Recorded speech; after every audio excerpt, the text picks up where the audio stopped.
The rise of Alexander the Great. How did a young prince from a small kingdom become one of the greatest conquerors in history? Let's find out. Part 1.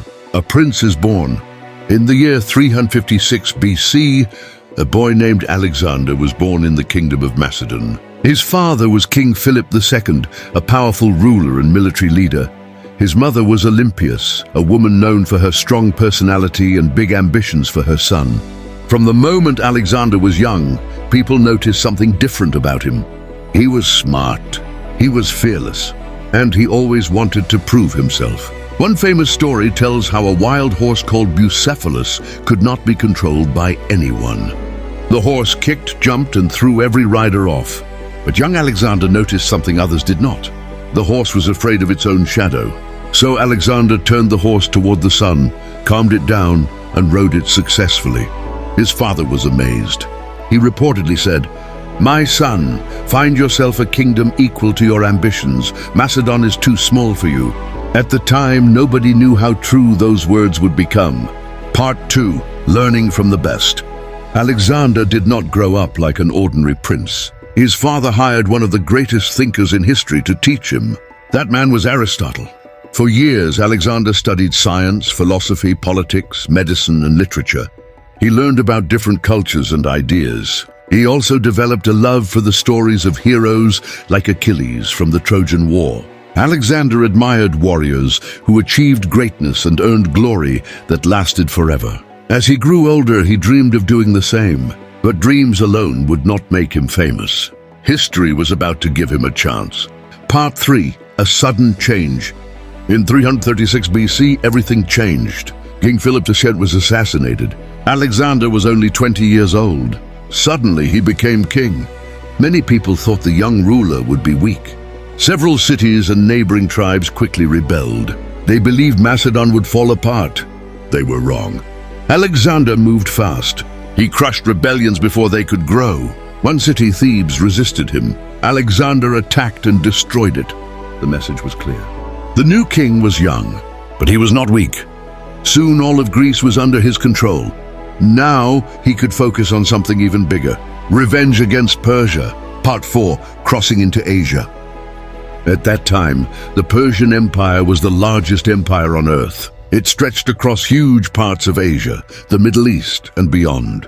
Most people would never dare challenge such a giant. Alexander did. In 334 BC, he crossed into Asia with around 40,000 soldiers. Compared to the Persian Empire, it was a small force. But Alexander believed speed, strategy, and courage could overcome larger armies. His first major battle came at the Granicus River. The Persians expected an easy victory. Instead, Alexander led a direct attack. His army broke through enemy lines and won.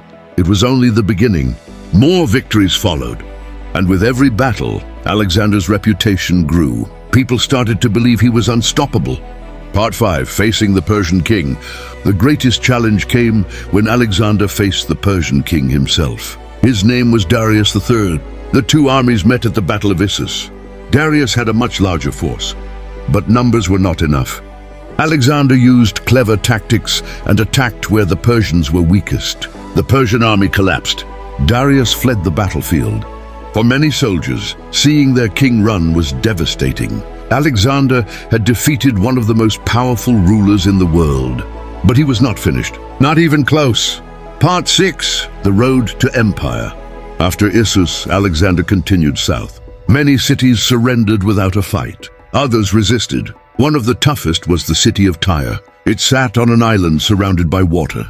Most people thought it could never be captured. Alexander found a way. He ordered his men to build a massive causeway across the sea. After months of hard work and fighting, the city finally fell. The victory shocked the ancient world. Alexander then moved into Egypt. Unlike some places he conquered, the Egyptians welcomed him. They saw him as a liberator. There he founded a new city, Alexandria. The city would later become one of the greatest centers of learning and culture in history. Alexander was now more than a conqueror. He was becoming a builder of civilizations. Part 7. The Fall of Persia. In 331 BC, Alexander and Darius met again, this time at the Battle of Gaugamela. Many historians consider it one of the most important battles ever fought. Darius had a huge army. Some estimates say it greatly outnumbered Alexander's forces. But Alexander stayed calm. He spotted an opening in the enemy line. Then he charged straight toward Darius. The Persian king fled once again. The battle was over. The Persian Empire was finished. Alexander entered its great cities and claimed its vast lands. At only 25 years old, he ruled one of the largest empires the world had ever seen. Most people would have stopped there. Alexander didn't. Part 8. Chasing the Edge of the World. Alexander wanted to keep going. He pushed farther east into lands many Greeks had never seen before. His army crossed mountains, deserts, and rivers. They fought difficult battles and traveled thousands of miles. Eventually, they reached India. There, they faced fierce resistance and war elephants. Even though Alexander kept winning, his soldiers were exhausted. They had been campaigning for years. They missed their homes and families. Finally, they refused to go farther. For the first time, Alexander had to turn back. Part 9. A legacy that changed history. Alexander returned west, planning new campaigns. But in 323 BC, something unexpected happened. At only 32 years old, he became seriously ill. Soon after he died. His exact cause of death is still debated today. Some believe it was disease. Others think it may have been something else. What is certain is this. His empire stretched from Greece to Egypt and deep into Asia. His victories changed the ancient world forever. Greek culture spread across vast regions. New cities were founded. Trade increased. Ideas traveled farther than ever before. Even centuries later, military leaders would study his campaigns. His name became legendary. Alexander had lived only 32 years. Yet more than 2,000 years later, people still talk about him. That is how powerful his impact was. Before you go, here's a question for you. If you had the chance to achieve one huge dream, but it meant spending years away from your family and comfort, would you do it? Why or why not? Leave your answer in the comments. I'd love to read what you think. And if you enjoyed this documentary and want more fascinating stories from history, don't forget to like this video, subscribe to the channel, and turn on notifications so you never miss an episode. Thanks for watching.